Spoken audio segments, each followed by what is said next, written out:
Okay, so the base strategy then, it falls around your research, your engineering, and to a lesser extent the armory. Now, we've already looked at the world map on one of my separate videos, and some of these things play into it. These rooms that you have here, you have to clear out by clearing the alien debris. Now, it's really important that you're using engineers to do that, because otherwise they just sit idle and you're wasting your time. You usually get rewards for it. They're pretty much randomised. You get supplies, you get alien alloys when you do that. Then you're left with an empty room where you can choose to build a facility. One of the first ones you need to build is the resistance comms, so that you can then expand across the map, as I mentioned in the map. You also want to get Guerrilla Tactics School. That one's really important because... I don't want to do that. It's really important because you can do things like increase your squad size, which is one of the first kind of combat ones that I recommend that you get involved with. The rest of them you can kind of read and pick and choose as you go, but I really think that squad size has the biggest impact of anything on there, so that's one of the ones I go for first. There's also let's have a look at in the slot, we got an advanced warfare center. So this one gains them a bonus ability outside their current class. It's better to build it sooner because it doesn't retroactively add those in, but also it helps to decrease the time that that they need to recover from the injuries, which becomes really important because there can be some crunch points a little bit later on.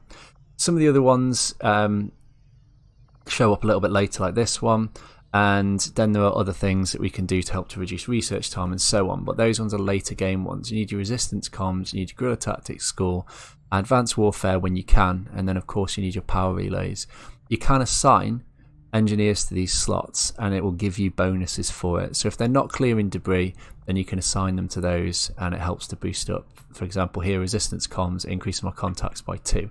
When I do take that away, then that's an issue, but at the moment he's there supporting that one. If you move on to kind of the narrower focus on it, research, you always need to make sure you've got research taking place. The more scientists you have, the faster your research will go.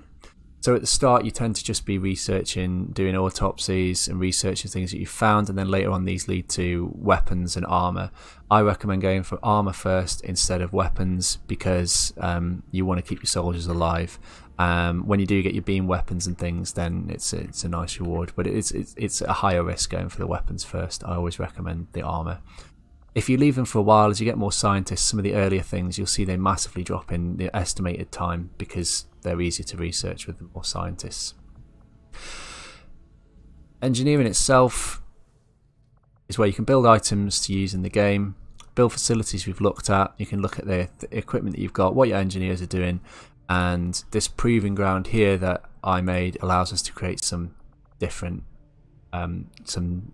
some different things like experimental armor. It's randomized, but you'll get like a cool weapon for it. So that one's useful. But again, this room's probably not a priority room. It's just at the moment I felt like it was a good one to get in at the start. Now we'll look a little bit more at the armory when we talk about equipment. But other than that, that forms the basis of your main strategy for the base, and then you can use that to kind of boost up everything else that you're doing.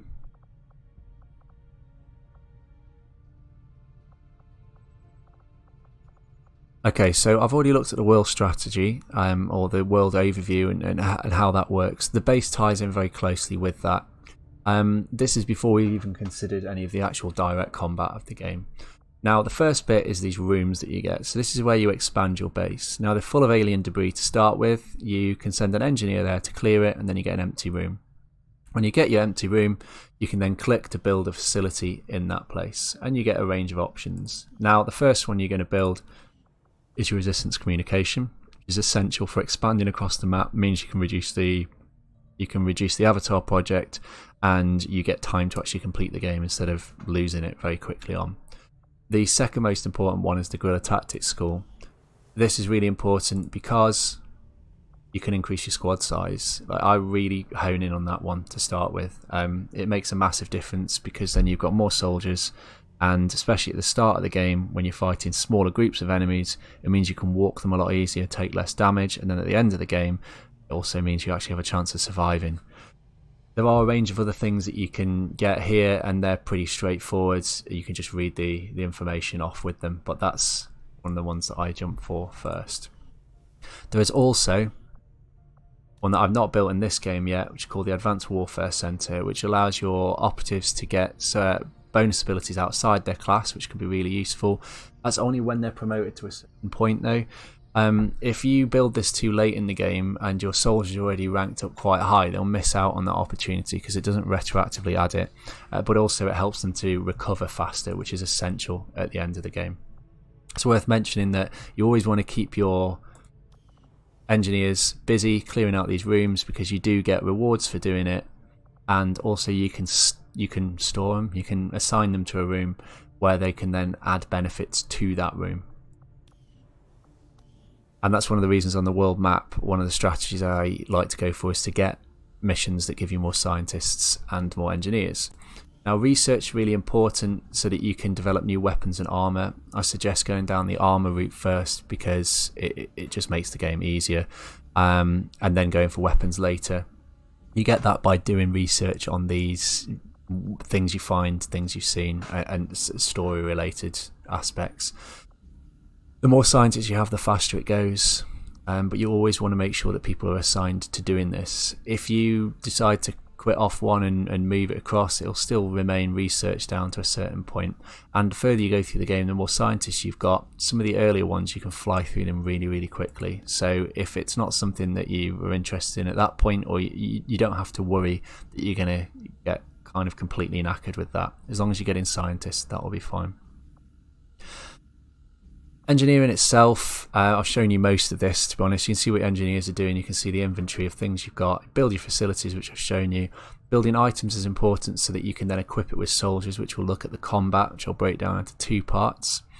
Proving ground itself, which we haven't looked at, allows you to make projects, so experimental armour, and also you do need some of these things to progress the story, so you'll be forced to make this anyway. But these experimental armour and so on, you don't know what they're going to be, but sometimes they have some really cool effects, so you can always assign that when it's not doing anything story related. And that kind of brings together everything that you need to worry about on the base at this point. Anything else that I've not covered, for example the Armory, we'll do that as part of the combat section, so that you can see the two tiers for the combat.